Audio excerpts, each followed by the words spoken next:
데살로니가전서 4장 7절에서 12절입니다. 하나님이 우리를 부르심은 부정하게 하심이 아니요 거룩하게 하심이니 그러므로 저버리는 자는 사람을 저버림이 아니요 너에게 그의 성령을 주신 하나님을 저버림이니라. 형제 사랑에 관하여는 너에게 쓸 것이 없음은 너희들 자신이 하나님의 가르치심을 받아 서로 사랑함이라. 너희가 온 마게도냐 모든 형제에 대하여 과연 이것을 행하도다. 형제들아 권하노니 더욱 그렇게 행하고 또 너희에게만 명한 것 같이 조용히 자기 일을 하고 너희 손으로 일하기를 힘쓰라. 이는 외인에 대하여 단정히 행하고 또한 아무 궁핍함이 없게 하리 함이라. 아멘. 12절에 외인에 대하여 단정히 행하고 또한 아무 궁핍함이 없게 하려 함이라 이렇게 말씀하죠. 이 12절을 우리말 성경은 이렇게 번역했습니다. 여러분이 외부 사람들에 대해 품위 있게 행동하고 또한 아무것도 궁핍함이 없게 하려는 것입니다. 품격, 품위 있게 그렇게 이야기하죠. 여기 품격의 품은 한자로 제품할 때 품자와 같은 단어입니다. 물건이나 종류의 등급을 나타내는 말이죠. 그래서 입구자 셋이 쌓여 있는 것과 그것을 이렇게 표현한 것입니다. 창고에 물건들이 쌓여 있는 모습하고 흡사하죠. 이 품자가 사람에게 쓸 때는 그 사람이 한 말들, 입구자잖아요. 쌓이고 쌓여서 품성을 이룬다라고 하는 뜻이 됩니다. 품위는 그 사람의 외적인 수준을 말하는 것이고요. 품격은 그 질, 그 내적인 가치를 말하는 것입니다. 성도는 그리스도인의 품위가 있습니다. 있어야 되지요. 외부 사람들, 특히 교회 밖에 있는 사람들, 세상 사람들에게 품위 있게 보여야 한다라고 이렇게 말씀하는 것입니다. 그런데 이게 쉽지 않습니다. 바울이 지금 이 편지를 보내는 데살로니가 교회는 더더욱이나 그렇습니다. 시작부터 굉장히 핍박을 많이 받았지요. 그러니까 품이고 뭐고 싸우는 모습을 보여야 하는데 그렇지 않았습니다. 이 데살로니가 교회는 바울이 2차 전도 여행할 때 개척한 교회죠. 언제나 그렇듯이 데살로니가 도착하자 회당을 찾아갔습니다. 거기서 3주 안식일에 걸쳐서 말씀을 가르치게 되지요. 사도행전에는 이때 바울이 전한 설교를 이렇게 이야기합니다.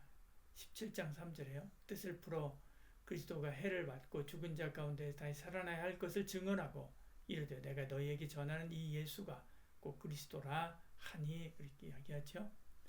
그러니까 많은 사람이 은혜를 받습니다. 17장 4절에요.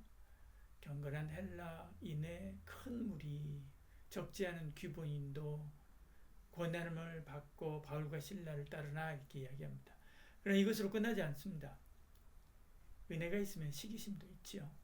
5절에 유대인들이 시기하여 저자의 어떤 불량한 사람들을 데리고 때를 지어 성을 소동하게 하여 야손의 집에 침입하여 그들을 백성에게 끌어내리고 찾았으나 이야기하죠. 불량배까지 동원해서 바울과 데살로니가 성도들을 끌어내려고 한 것입니다. 교회는 재빠르게 지도자들을 보석금을 주고 빼내게 되지요. 그리고 바울과 실라를 베리아로 보내게 됩니다. 사도행전 17장 10절에는 이렇게 말씀합니다. 밤에 형제들이 곧 바울과 실라를 베리아로 보내니 그들이 이르러 유대인의 회당에 들어가니라. 그렇게 말씀하지요. 바울은 데살로니가 성도들을 겨우 한 달 가르친 것입니다. 안타깝기도 하고 아쉽기도 했죠. 바울에게 아픈 손가락이었습니다. 바울은 디모데를 보내서 그 교회의 평안을 살피게 되죠.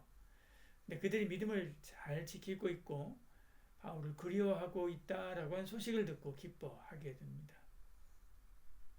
바울은 그런 고마운 마음과 못다한 교훈을 편지에 담아 보내게 되지요. 이게 이제 데살로니가 전서입니다. 그러면서 거룩하게 살아야 된다라고 하는 당부를 하지요. 오늘 본문이 바로 그 부분입니다. 7절에 하나님이 우리를 부르심은 부정하게 하심이 아니요 거룩하게 하심이니 이야기하죠. 그러면서 강조하기를 거룩함을 버리는 것은 거룩하신 하나님을 버리는 것과 같다. 8절에 그렇게 이야기하죠. 여러분이 여러분의 삶을 하나님께서 받으실 만한 거룩한 산제물로 드리기를 바란다 라고 하는 당부죠. 로마 12장 1절의 말씀처럼요. 이것이 삶의 예배고요. 이것이 신령의 예배입니다. 이것이 진정의 예배지요. 오늘 성경은 이 거룩한 삶을 살라라고 말하면서 7절 8절이요. 그 삶을 세 가지로 설명한 후에 9절에 11절 사이에 그렇게 살아서 불신자들이 품격 있는 그리스도인의 삶을 그 불신자들에게 보여줘야 된다라고 말씀하게 되지요. 12절에요. 품격 있는 그리스도인다운 삶이 무엇인가? 첫째는 사랑하며 사는 것입니다.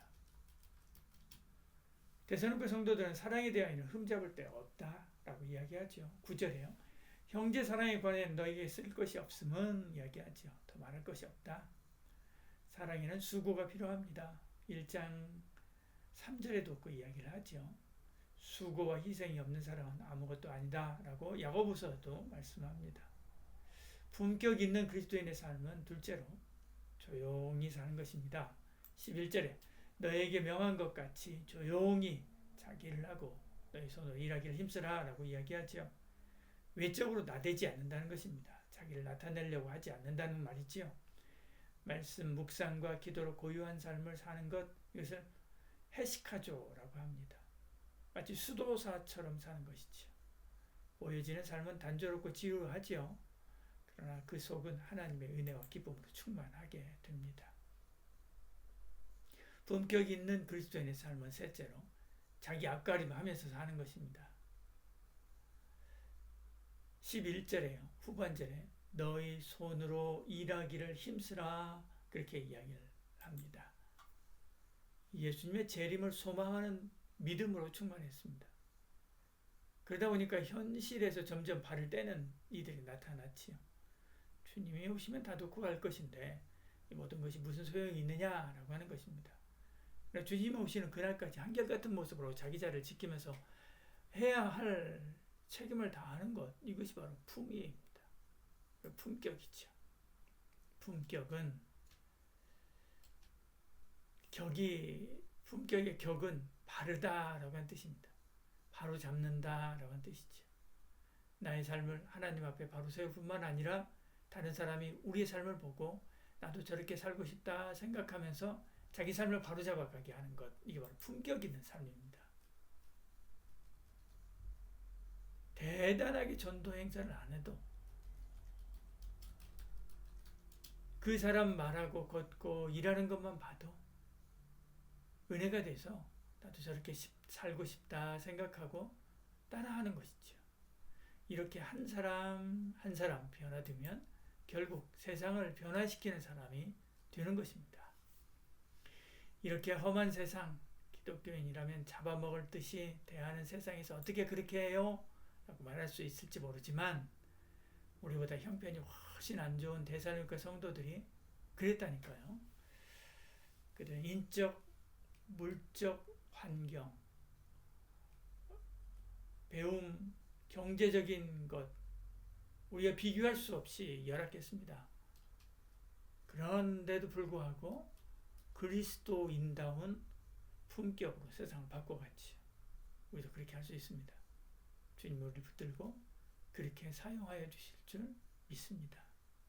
기도하겠습니다. 주님, 품이 없는 세상에서 우리는 주님의 품위를 나타내는 품격 있는 그리스도인이 되게 하여 주시옵소서. 2025년이 그런 한 해가 되게 하여 주시옵소서. 예수님 이름으로 기도드리옵나이다. 아멘.